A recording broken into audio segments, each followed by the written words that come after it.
Il y a deux types de souffrances. Quelle que soit notre identité, le type de personne que nous sommes, nous devrons faire face à la souffrance, aux difficultés, aux problèmes chaque jour. 1 Pierre 4, à partir du verset 15, nous dit ceci. Que nul de vous, en effet, ne souffre comme un meurtrier, ou voleur, ou malfaiteur, ou comme s'ingérant dans les affaires d'autrui. Mais si quelqu'un souffre comme chrétien, qu'il n'en ait point honte, et que plutôt il glorifie Dieu à cause de ce nom. Mon cher ami, le fait d'être chrétien fait de toi un ambassadeur de Jésus-Christ, c'est-à-dire un porteur de bonnes nouvelles, une personne qui incarne l'amour, la vérité et la justice, et ceci de manière permanente. Quand tu te retrouves quelque part, en milieu familial, en milieu professionnel, partout où tu passes, pas ton identité, pas ton comportement, pas ta manière de te comporter, de parler, tu distilles la lumière de Jésus. Tu défends la vérité et la justice. Tu prends position pour l'amour. Cette prise de position doit t'exposer à la souffrance, à certaines difficultés. Oui, je viens par cette vidéo te démontrer qu'il y a deux types de souffrances dans la vie. Mais en tant que chrétien, il faut que tu endures la bonne souffrance. Il y a une souffrance qui glorifie le Seigneur et te propulse seulement, n'est-ce pas, dans ton destin. C'est cette souffrance-là qu'il faut endurer. C'est la souffrance que notre frère Joseph a endurée dans la Bible. Il a été trahi par ses propres frères. La haine gratuite. Et puis, il a été injustement envoyé en prison. Il a passé tout son temps à subir des séries de souffrances. Des séries, n'est-ce pas, de haine gratuite. Ce n'était pas lié à une quelconque faute qu'il a commise. Cette souffrance-là, la Bible dit de s'en réjouir. Est-ce que c'est ce type de souffrance que tu souffres présentement? Alors glorifie le Seigneur. Ne cherche même pas, n'est-ce pas, à te mettre en colère. Ne cherche pas à te venger. Endure pleinement cette souffrance-là jusqu'à la fin. Tu es sur le chemin de l'élévation. 1 Pierre 4, verset 15 nous dit que lorsqu'on est voleur, on est exposé à un type de souffrance. On peut nous envoyer en prison. On peut nous condamner. On peut nous bastonner. Ok? Lorsqu'on est menteur, lorsqu'on est meurtrier, on doit faire face à la souffrance. On doit subir la justice de la société des hommes. Oui, lorsqu'on est malfaiteur, lorsqu'on fait du mal, mon cher ami, ceux à qui tu as fait du mal cherchent à se venger. Ils peuvent te faire du mal aussi. Ils peuvent se plaindre à la justice et on t'envoie en prison. Lorsque tu prends ce qui ne t'appartient pas, lorsque tu causes du tort à autrui, tu t'exposes à la souffrance. Tu t'exposes à la vengeance. Cette souffrance-là, la Bible dit que tu l'as méritée. On n'a même pas besoin, n'est-ce pas, de pleurer ton sort. Parce que tu ne récoltes que ce que tu as sémé. Cette souffrance-là est réservée aux fils du malin. C'est pour ça que la colère de Dieu est orientée vers les méchants, vers les malfaiteurs. La souffrance que Dieu va te faire subir, mon cher ami, en tant que malfaiteur, n'est que justice. C'est juste une moisson de ta semence. C'est juste une récolte en lien avec tes actes. Cette souffrance-là, tu l'as méritée. On ne devrait même pas, n'est-ce pas, méditer sur ton sort.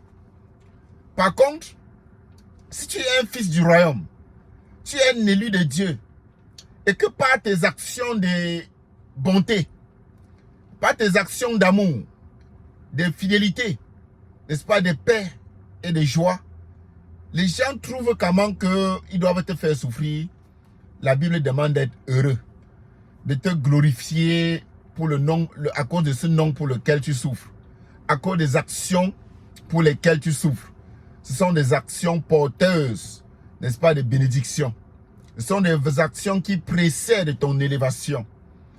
L'apôtre Paul n'est-ce pas, a souffert en prison à cause de ce qu'il a fait, parce qu'il prêchait l'évangile. L'apôtre Paul a été fouetté à cause du nom de Jésus, mais le Seigneur l'a souverainement élevé.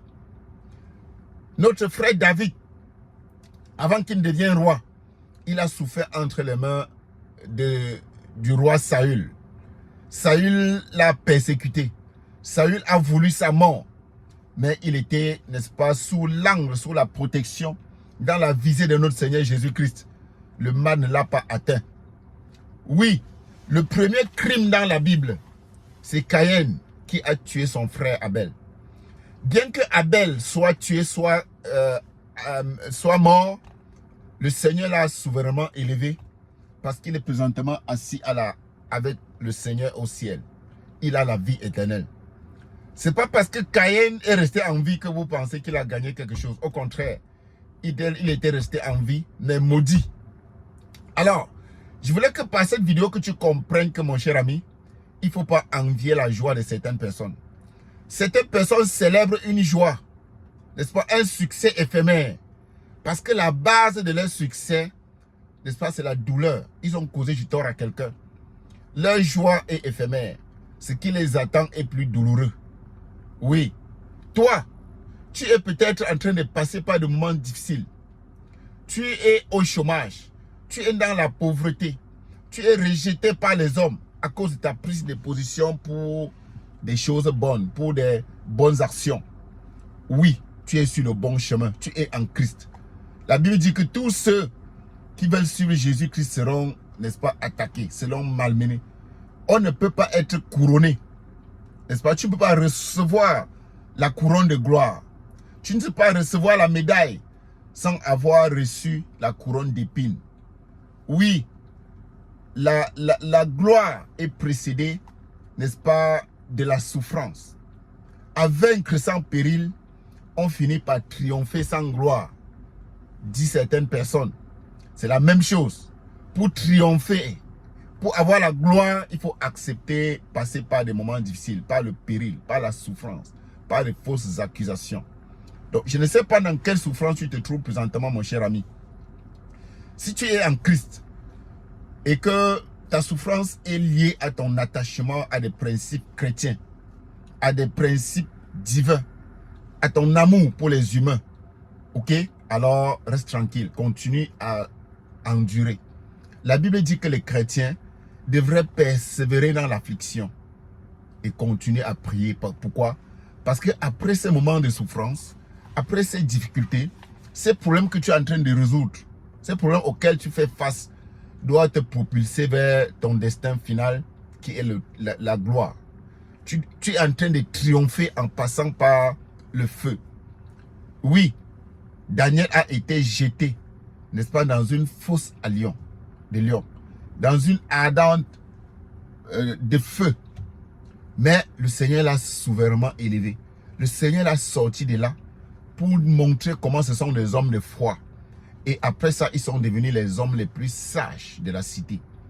La sagesse de Dieu est habitée en eux parce qu'ils sont passés par des moments difficiles. Le Seigneur les a élevés pour montrer aux yeux des hommes que lorsque tu es en Christ, tu es dans la victoire. Tu es invincible. Les hommes vont penser qu'ils t'ont mis dans des problèmes. Mais ils vont te voir plus tard sortir des problèmes plus grands, plus forts, plus affermis, plus sages, avec encore plus d'amour pour les aimer. Et c'est ce que Joseph avait dit à ses frères. Vous avez résolu me faire du mal, mais le Seigneur, n'est-ce pas, a changé cela en bien pour vous sauver. Oui, mon cher ami, le malheur qui t'arrive actuellement si tu es en Christ, ce sont des signes avant-coureurs de ton succès, de ton élévation. Alors, quelle souffrance souffres-tu présentement? Quelle souffrance, quel problème endures-tu présentement? Si c'est une souffrance liée à l'amour, à la justice et à la vérité en Christ, alors sois fier, mes chers amis. Glorifie le Seigneur pour ça. Tu es sur le chemin, tu es en Christ, tu es en train de suivre Jésus, tu es en train de vivre une vie chrétienne épanouie. Exactement, c'est comme ça que ça doit se faire. On ne peut pas suivre Christ, n'est-ce pas, sans passer par des moments difficiles. Et on ne peut pas être élevé, n'est-ce pas, sans avoir été rabaissé par les hommes. Le rabaissement, cette souffrance par laquelle tu es en train de passer présentement et en train de te préparer à l'élévation. Célèbre le Seigneur pour cela. Ok? Donc tu as compris que tu ne dois pas souffrir à cause du tort que tu as causé aux gens. Tu dois souffrir plutôt à cause du bien que tu as fait et que tu es en train de faire. Cette souffrance-là, sont les signes, n'est-ce pas, du bonheur. Sont les signes que tu es en Christ. Sois abondamment béni. Que la grâce et la faveur de Dieu t'accompagnent. Si tu es en Christ, mon cher ami, quoi qu'il en soit, quel que soit ce à quoi tu traverses, tu es béni. Et ta bénédiction, elle est éternelle.